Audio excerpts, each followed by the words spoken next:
Hello అండి, నేను Ashadeep. Welcome to our garden. ఈరోజు మన గార్డెన్లో వెజిటబుల్స్ అయితే మళ్ళీ హార్వెస్ట్కి రెడీ అయిపోయినాయి. లాస్ట్ వీడియోలో నేను నా గార్డెనింగ్ జర్నీని షేర్ చేసుకుంటానని చెప్పాను కదా.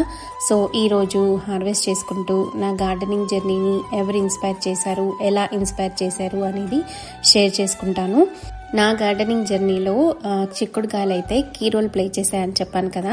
సో ఆ చిక్కుడుకాయలు నా గార్డెనింగ్ జర్నీకి ఎంత కీ రోల్ ప్లే చేశాయో అది కూడా అయితే ఈరోజు షేర్ చేసుకుంటాను. నా గార్డెనింగ్ జర్నీకి మెయిన్ ఇన్స్పిరేషన్ అయితే మా పేరెంట్సేనండి. దాంట్లో మెయిన్ రీజన్ అయితే మా అమ్మనే చెప్పాలి. సో మేము చిన్నప్పటి నుంచి ఆల్మోస్ట్ మ్యారేజెస్ అయ్యే వరకు రెంటెడ్ హౌసెస్లో ఉండేవాళ్ళం అనమాట. సో రెంటెడ్ హౌసెస్లో ఉంటే ప్రాబ్లమ్స్ చాలానే ఫేస్ చేయాల్సి ఉంటుంది కదా. మా అమ్మ అయితే మొక్కలైతే కుండీల్లోనే పెంచుకునేది అనమాట. ఎప్పుడన్నా ఏదన్నా హౌస్లో కొంచెం కింద ప్లేస్ ఉంటే ఆ ప్లేస్లో మొక్కలు పెడుతూ ఉండేది. మా అమ్మగారి పేరు లిల్లీ రోజ్ అనమాట. మా అమ్మమ్మ వాళ్ళు నిజంగా కరెక్ట్గా మా అమ్మకి పేరు పెట్టారు అనిపిస్తూ ఉంటుంది.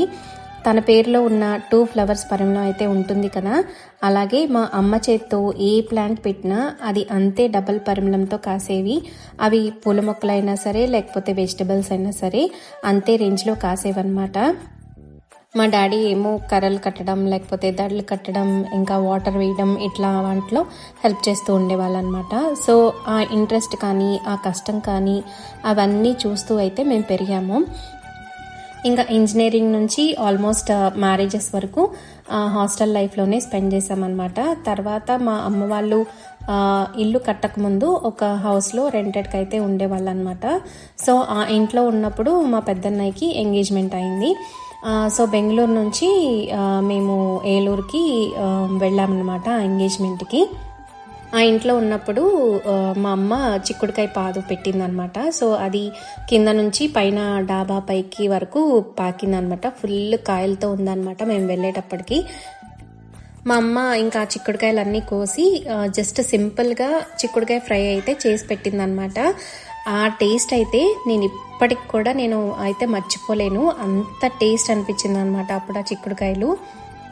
అంటే చిన్నప్పటి నుంచి ఇంట్లో పెంచుకున్నవి తినలేదా అంటే తిన్నాము, కానీ ఇంట్లో పండించి మనం వాడితో వండుకున్నప్పుడు వచ్చే టేస్ట్లో ఇంత డిఫరెన్స్ ఉంటుందా అని రియలైజ్ అయింది మాత్రం ఫస్ట్ ఆ చిక్కుడుకాయ తిన్నప్పుడు మాత్రమే.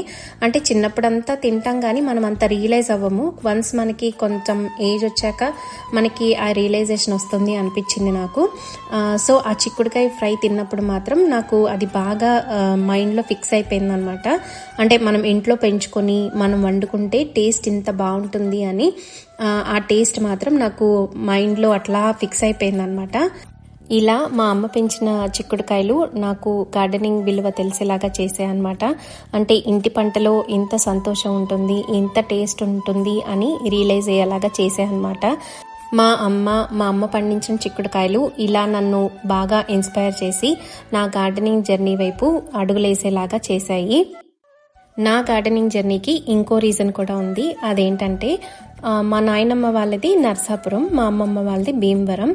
సో చిన్నప్పటి నుంచి ఎప్పుడు హాలిడేస్కి వెళ్ళినా కానీ మా అమ్మమ్మ వాళ్ళ ఇంట్లో కానీ మా నాయనమ్మ వాళ్ళ ఇంట్లో ఉన్న చెట్ల నుంచి అయితే చాలా ఎంజాయ్ చేసేవాళ్ళం అనమాట. మా నాయనమ్మ వాళ్ళ ఇంట్లో అయితే కొబ్బరి చెట్లు, బొప్పాసకాయ చెట్లు, జామకాయలు, నారింజకాయలు, సపోటాలు, సీతాఫలం, పంపర్ పనస, ములక్కాడ, గోరింటాకు, ఇంకా పూల చెట్లు, కూరగాయలు ఇవన్నీ కూడా ఉండేవన్నమాట.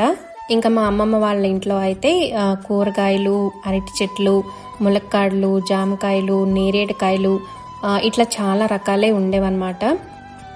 అప్పటికప్పుడు కొబ్బరికాయలు కోసుకొని అందులో వాటర్ కానీ లేత కొబ్బరి కానీ కొబ్బరి అన్నంలోకి కాయలు తీయడం కానీ అన్నీ చాలా ఫ్రెష్ ఫీలింగ్ ఉండేవి.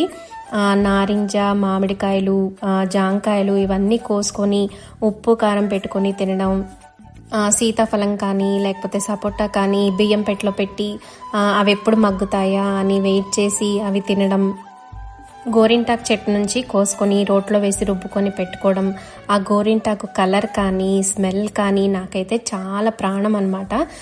ఇప్పుడైతే చాలా చాలా మిస్ అవుతున్నాను ఆ గోరింటాకుని. ఇంకా పువ్వులు అయితే చెప్పక్కర్లేదు. కనకాంబరాలు, మల్లెపూలు, విరజాజులు, గులాబీలు, చామంతులు, డిసెంబర్ పువ్వులు, మందారాలు ఇవన్నీ కోసుకొని పెట్టుకోవడం ఇవన్నీ జ్ఞాపకాలు అన్నమాట. ఇలా మా అమ్మమ్మ వాళ్ళ ఇంట్లో, మా నాయనమ్మ వాళ్ళ ఇంట్లో ఆ చెట్లతో ఎంజాయ్ చేసి ఆ ఫ్రెష్ ఫ్రూట్స్ని ఎంజాయ్ చేయడం ఇవన్నీ కూడా నాకు మైండ్లో చాలా బాగా ఉంటాయి అన్నమాట. మా అమ్మ అలాగే మా అమ్మమ్మ నాయనమ్మ వాళ్ళతో ఉన్న జ్ఞాపకాలు నా గార్డెన్ జర్నీలో అయితే చాలా ఇన్స్పైర్ చేశాయి.